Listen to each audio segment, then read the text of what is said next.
الحمد لله رب العالمين.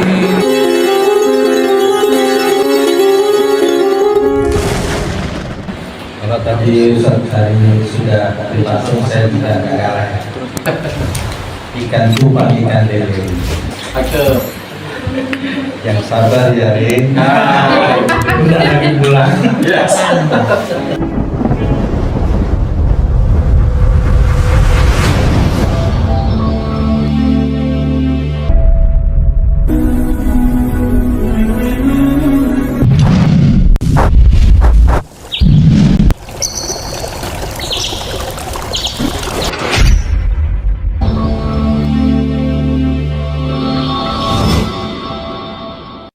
Bismillahirrahmanirrahim. Assalamualaikum warahmatullahi wabarakatuh. Waalaikumsalam warahmatullahi wabarakatuh. Pegang talam, nginjek daun sawit. Yang jawab salam, saya doakan segera dapat banyak duit. Amin. Semangat ya. Iya. Assalamualaikum warahmatullahi wabarakatuh. Waalaikumsalam warahmatullahi wabarakatuh. Alhamdulillah, alhamdulillah. Wala haula wala quwata illa billah. Asyhadu an la ilaha illallah wahdahu la syarikalah. Asyhadu anna Muhammadan abduhu wa rasuluhu la nabiyya ba'dah. Allahumma shalli wa sallim wa barik ala Muhammadin wa ala alihi wa sahbihi wa mawalah. Ahlan Mbak Diva. Kok kelihatannya mau pergi lagi? Enggak, duduk yang enak ya Mbak Diva. Ini termasuk musrifah kita juga, musrifah musiman. Datang kadang-kadang pergi lagi. Para pembina, para kum, dan juga para wali santri, segenap asatidzah, musrif, musrifah, mana musrifnya? Hilang Mas Bagas, kemana ini? Ayo, siapa yang menyembunyikan? Ngaku. Ayo, gimana? Ada yang menyembunyikan Mas Bagas? Gimana? Ya, nggak usah serius, santai aja, santai. Apa? Alhamdulillah, malam hari ini adalah malam puncak kegiatan santri di sampai dengan Ramadan 1446 Hijriah, dengan segala jerih payah kita bersama, baik dari sisi pengasuhan maupun dari pembinaan, pembiasaan, dan juga pasti dari juga para wali santri yang sudah sedemikian rupa mensupport putra putrinya untuk tetap bertahan, karena memang tidak ada namanya kawah candra di muka itu enak, tidak ada. Kawah condro di muka itu dimanapun ya sangat menyakitkan, sangat kepanasan, sangat butuh perjuangan.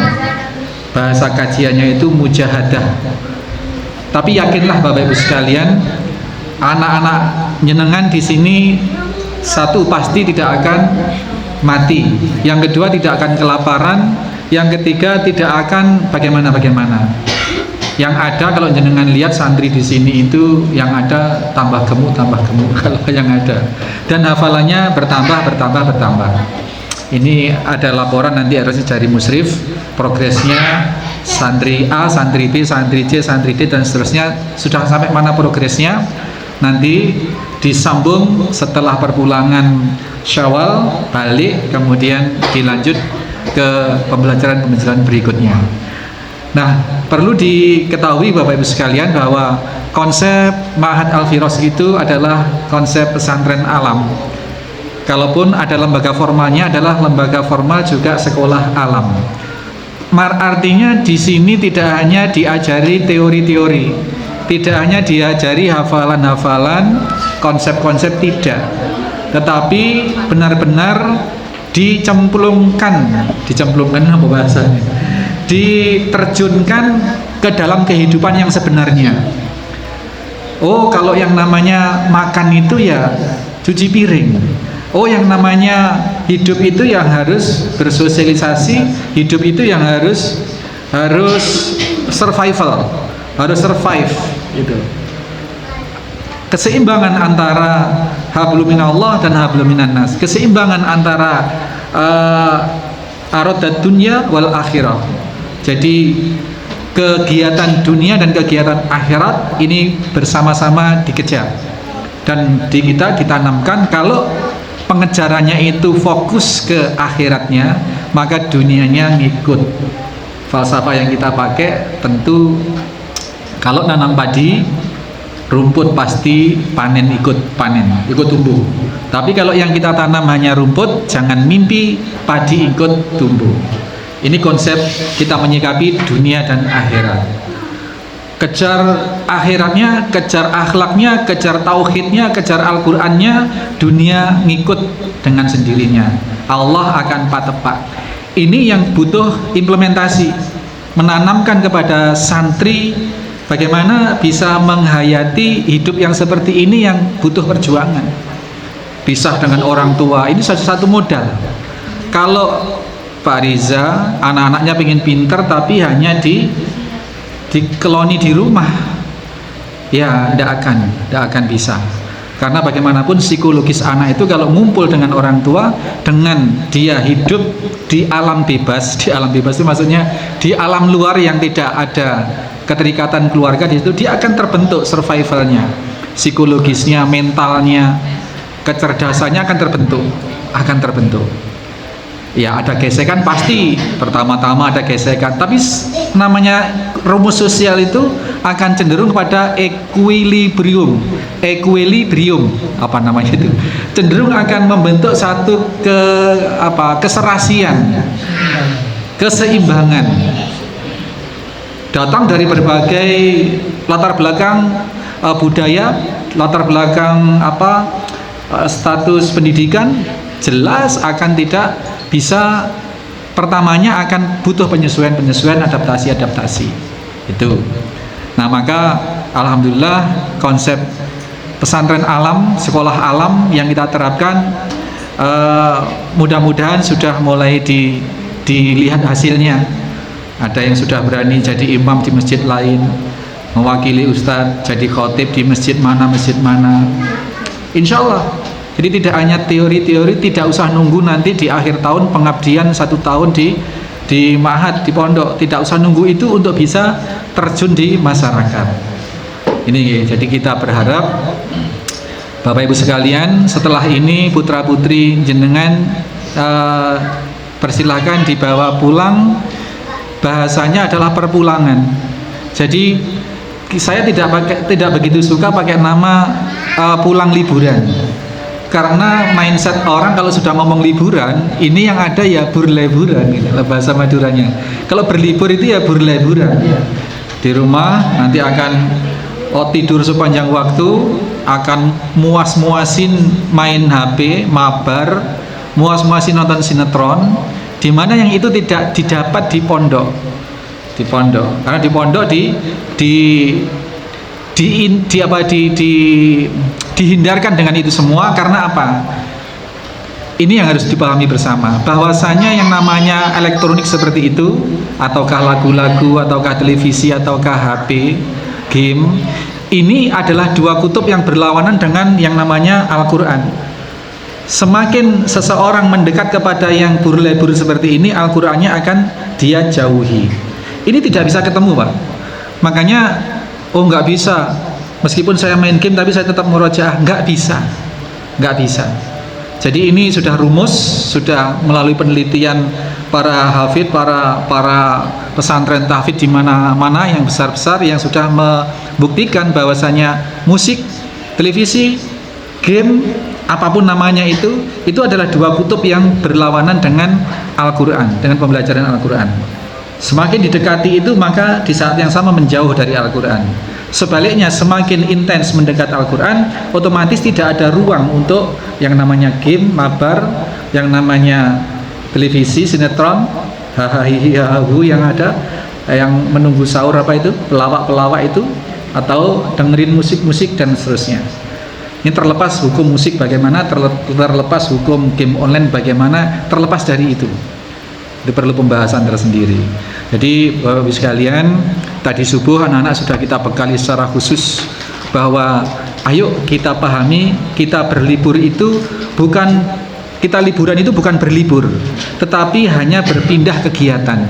Kalau di pondok menyerap ilmu dan mempraktekkan untuk penanaman karakter, penanaman tauhid, akidah, pembiasaan akhlak, maka di rumah ini diterapkan dalam rangka apa? Dalam rangka menyokong kebutuhan orang tua, membantu kegiatan orang tua. Kalian bangun tidur, bangun tahajud tidak usah dibangunkan, itu sudah membantu orang tua, gitu. Dimana membangunkan anak, membangunkan istri untuk qiyamul lail itu kewajiban ayah, kewajiban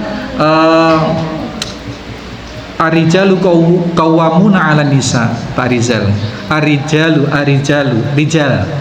Jadi laki-laki itu, suami itu adalah pemimpin perempuan, kemudian juga termasuk anak-anaknya.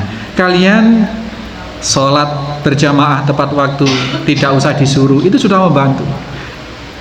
Pembiasaan di sini. Jadi kalau ada video Pak, anak-anak sudah bisa menganalisa lingkungan. Berdiri di satu titik, melihat 180, 360 derajat ke sekeliling, apa yang kelihatan tidak pantas dideteksi. Oh, ini tidak pantas, ini harusnya begini. Ini kita bekali anak-anak seperti itu. Jadi nanti ya bersyukur kalau misalkan di rumah menemukan anak-anak tiba-tiba, oh di depan teras kok tidak ada sandal berserakan, kok sudah rapi sandalnya. Oh ternyata anak-anak pulang mondok sikapnya sudah jauh berbeda dengan ketika belum mondok. Insya Allah itu yang tadi pagi sudah kita bekalkan, dan kita mohon ke kerjasama dengan orang tua, bahwasanya tadi dipesankan oleh Komtai juga, anak-anak ini adalah kita siapkan sebagai ahlul Quran, sebagai ahlullah, sebagai keluarganya Allah melalui pintu ahlul Quran. Dengan menjadi ahlul Quran, dia yang mengakrabi selalu Al-Quran, maka Allah menjanjikan dia diakui sebagai ahlullah yang kelak di surga akan memasangkan mahkota kehormatan, mahkota dari cahaya, dan mengenakan jubah kemuliaan kepada kedua orang tua, dan mensyafaati kurang lebih 70 anggota keluarga yang lain. Ini anak-anak kita antarkan, kita kondisikan untuk memahami itu. Kebiasaan 5S di rumah sudah kita sampaikan, jangan ditinggalkan. Senyum, sapa, salam, terus kemudian 5S yang sudah kita bekalkan, terapkan itu.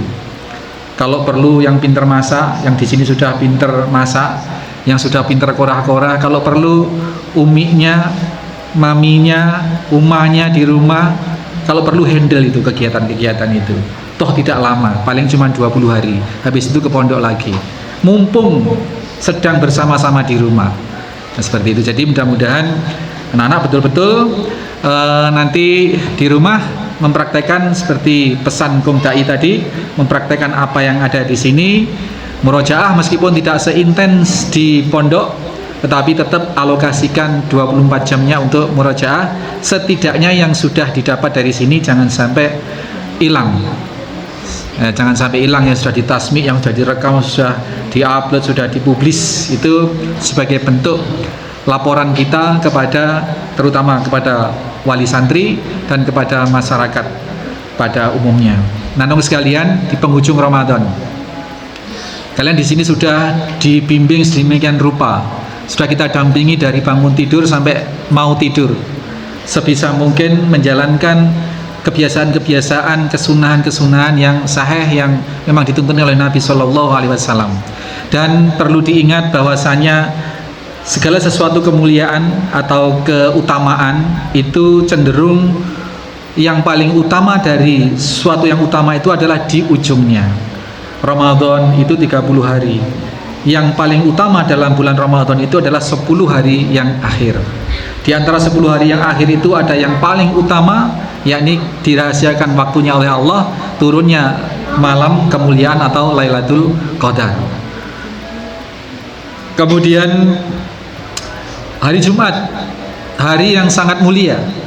Di mana ujung kemuliaan hari Jumat? Itu ada pada saat-saat asar sampai maghrib. Di situ di ujung-ujung hari Jumat itulah kemuliaan, puncak kemuliaan hari Jumat, di mana doa dikabulkan di sana. Ramadan juga demikian. Maka yang kita harapkan Ramadan, kalian 20 hari sudah di sini, sudah seperti ini, sudah mengkhatamkan berapa juz tadi untuk tadarusnya, dan sudah diselamati tadi ya, sudah selamati nyembelih ayam, ingkung, ya itu selamatannya itu ya. Nah terus kemudian qadarullah pas perpulangannya ini pas di 10 hari akhir. Maka kita titip pada para wali santri, ibu-ibu, bapak-bapak, nanti anak-anak lebih diintensifkan terutama di dalam membaca atau tadarus Al-Quran meskipun sedang tidak berada di masjid iktikaf. Syukur-syukur bisa memfasilitasi putra-putrinya pulang nanti dipergiat untuk iktikaf. Kalaupun tidak bisa 24 jam full dalam 10 hari, paling tidak malam-malamnya itu atau gunakan waktu-waktu sholat fardu itu ke masjid dengan niat masuk, itu niat masuk iktikaf. Karena masuk masjid tidak langsung sholat, pastinya akan nunggu waktu sholat. Dan nunggunya ini terhitung ibadah semua karena sudah diniati dari awal iktikaf. Setelah sholat berjamaah, selesai sholat pasti tidak assalamualaikum, assalamualaikum lari, tidak.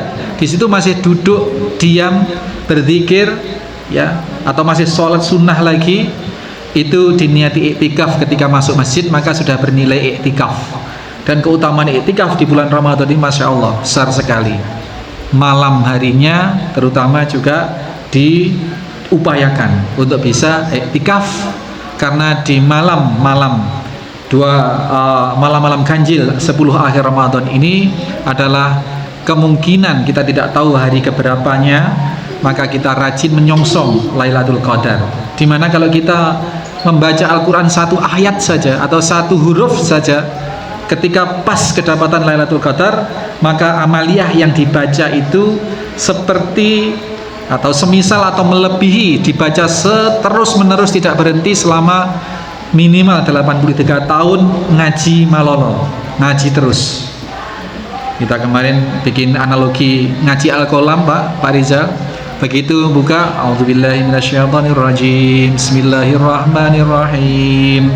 Al-Qalam itu ayat pertamanya hanya satu huruf, Nun. Karena cek khusuknya tadi bukanya juga qadarullah agak abahnya Pak Rizal. Kemudian ngantuk tuh Nun, terus kesirap, tidur sudah. Qadarullah sampai subuh. Qadarullah misalkan pas malam itu adalah malam Lailatul Qadar. Ini anak-anak sekalian sama dengan dihitung atau setidaknya selama 83 tahun itu ngaji terus nun tidak berhenti. Padahal di situ khairun, bukan mislun. Kalau mislu fi alfi syahr berarti semisal atau setara dengan 83 tahun, 1000 bulan. Tetapi di situ khairun berarti lebih banyak. Lah kelebihannya ini yang sering saya sampaikan, bisa lebihnya 1 bulan dari 1000 itu, bisa 2 bulan, bisa 10 bulan, bisa 100 bulan, bisa berjuta-juta bulan. Wallahu yudha'ifu liman yasha.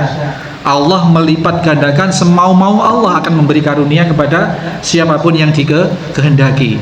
Maka iman sekali di penghujung Ramadan 10 akhir ini suasananya pas euforia pulang.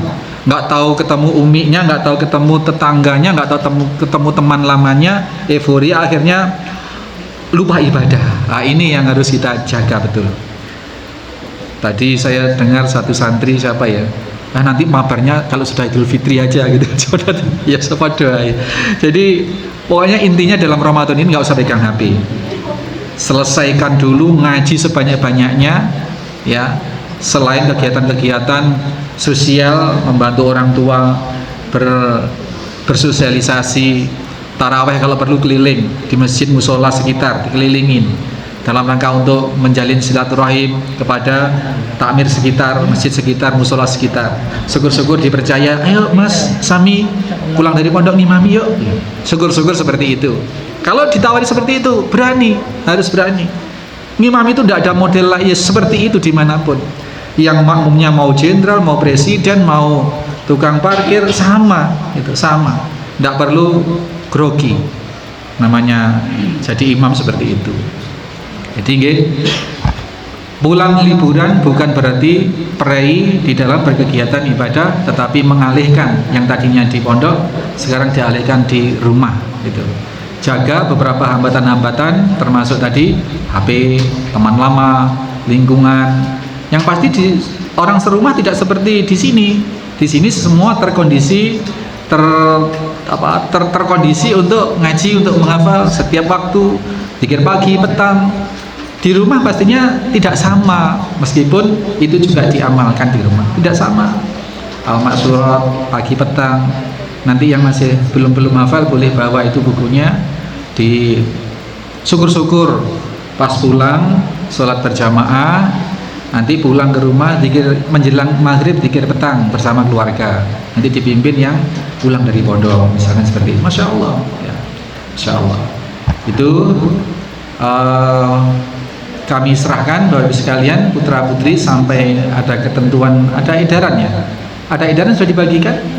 Ketentuannya nanti sampai tanggal berapa, yang akhwat itu maksimal nyampe sini lagi jam 5 sore, yang ikhwan yang laki bisa sampai jam 7 malam atau jam 8 malam. Itu ada ketentuannya, nanti dibagikan supaya jadi pegangan pada para wali santri.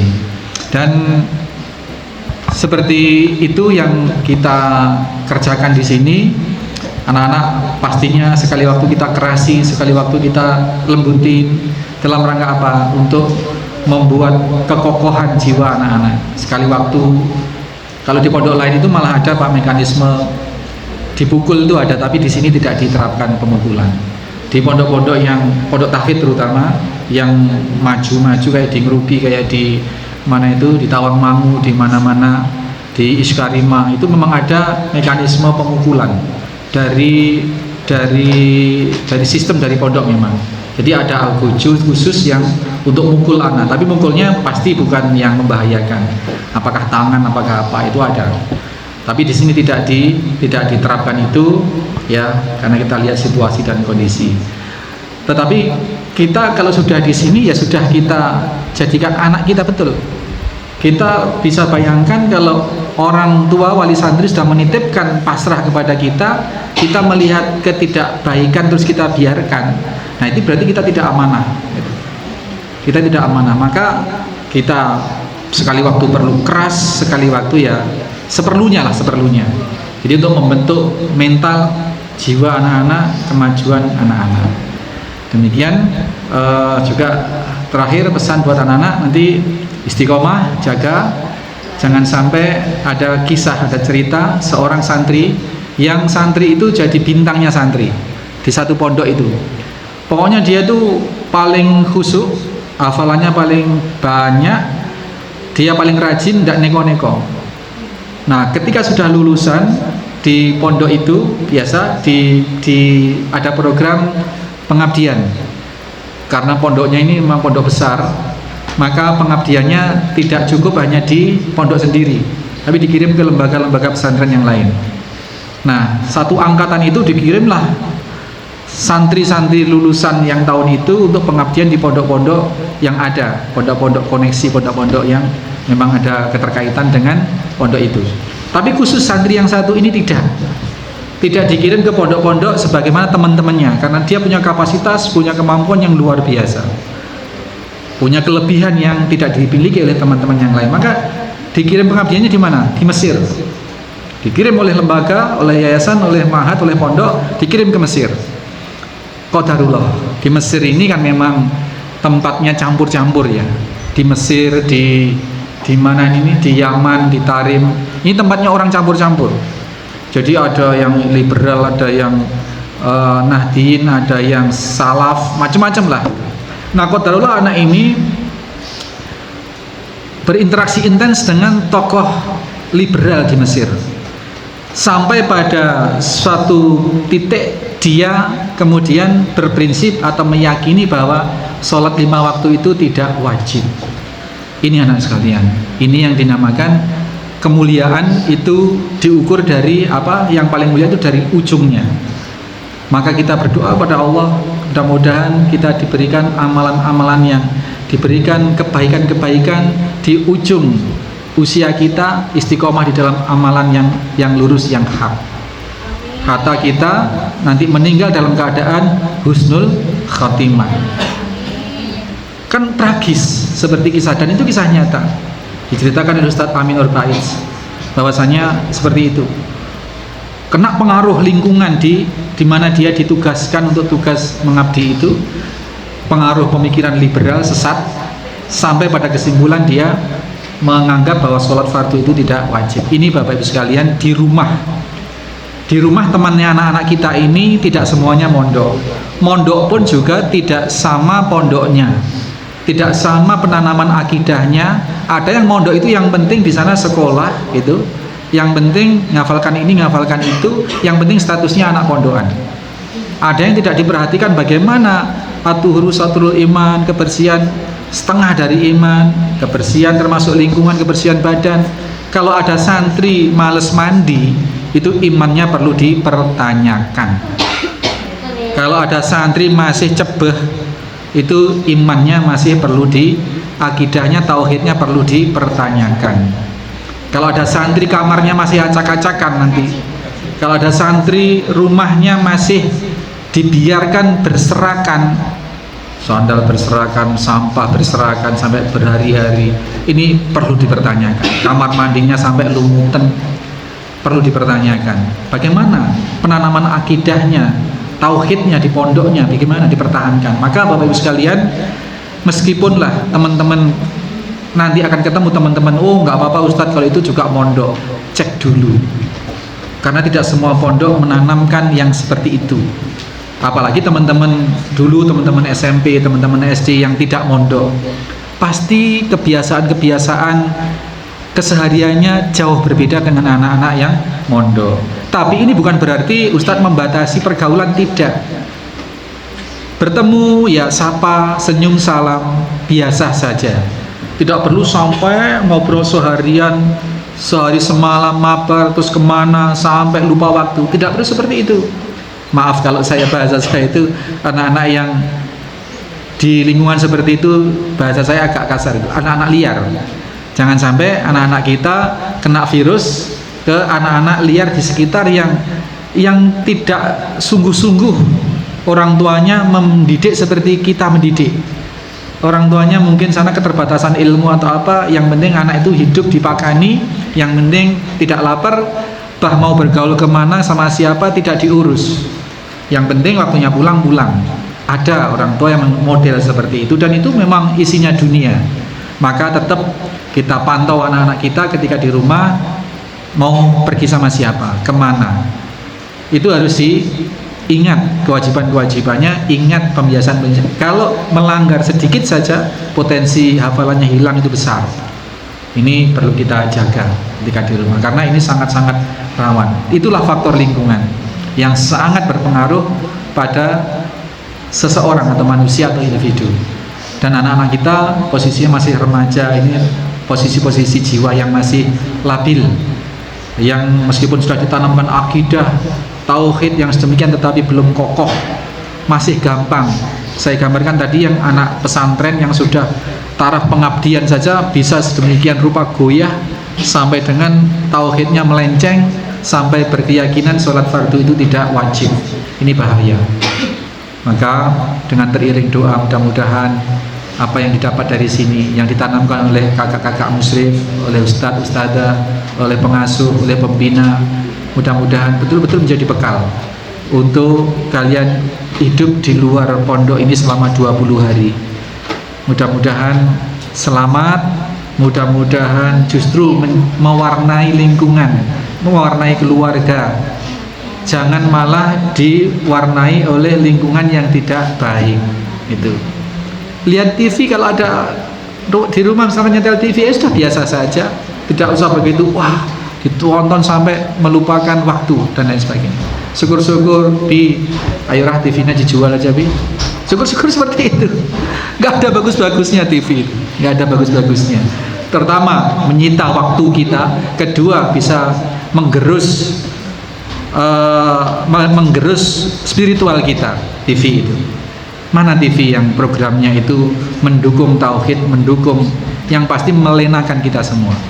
Waktunya berzikrullah, mengingat Allah, nggak disuguhi oleh iklan-iklan yang menggiring pada hidup yang konsumtif. Terakhir, anak-anak sekalian ingat, dan ini harus diketahui oleh orang tua. Anak-anak di rumah, di sini sudah kita biasakan untuk hidup itu hanya mengakses apa yang dibutuhkan, tidak memperturutkan keinginan. Kalau yang dibutuhkan lambung itu ya hanya makan, sepertiga makanan, sepertiga air, sepertiga udara. Yang penting tidak beracun, yang penting tidak menjadikan sakit, itu. Yang baik dimakan, halal dan thayyib, itu selesai. Intinya apa? Apapun nanti yang diberikan oleh kedua orang tua, makan apapun itu senyampang itu bisa mengisi lambung dan itu halal dan thayyib, makan. Tidak perlu membuat susah kedua orang tua untuk memperturutkan keinginan. Lama nggak makan di mana itu, di terminal di Lateng itu Pak, ayam apa nih di Lateng yang terkenal nih Pak Reza, apa itu di Lateng yang terkenal di terminal itu ayam apa itu, oh terkenal itu, soto sulung misalkan. Sudah, apa yang disajikan oleh orang tua itu yang terbaik. Nah, intinya tidak perlu membuat susah orang tua dengan memperturutkan keinginan. Itu ya. Sekali-kali lagi naik pesawat dari Blimbing Sari kemana gitu, ayo mumpung di rumah, ini bikin orang tua susah. Iya. Jangan berani-berani. Kemarin ada pilot yang nyungsep di gubuk kantong gitu. Ayo, kalau naik dari Blimbing Sari bisa seperti itu. Itu asatidzah juga selama 20 hari nanti tidak ketemu sama kita, jaga marwah lembaga. Kalian diketahui di rumah itu adalah asatidzah, adalah guru, adalah musyrif, musyrifah, al-firos. Al-firos itu hitam putihnya, baik buruknya itu nampesnya ke ustadz. Sudahlah apapun, sudah bukti, sudah dari perjalanan al-firos sejak awal. Semua kalau ada sesuatu yang membahayakan lepas tangan, lumpurnya ke ustadz semua gitu. Jadi saya mohon pada segenap yang menyandang nama Al-Firos, jaga diri baik-baik, tidak usah neko-neko. Syukur bisa menjadi teladan di keluarga, di masyarakat. Jangan kalau di Al-Firos berukut, kalau di luar tank top. Ini naudzubillah, jangan sampai. Oh alah, guru Al-Firos kayak ngono kuwi lek nang omah. Waduh. Ini sangat-sangat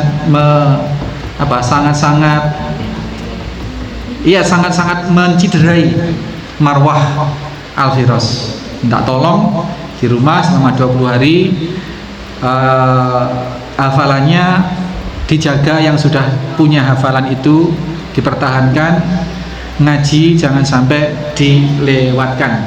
Karena kalau di sini kan kita tagih itu setiap siang setoran itu.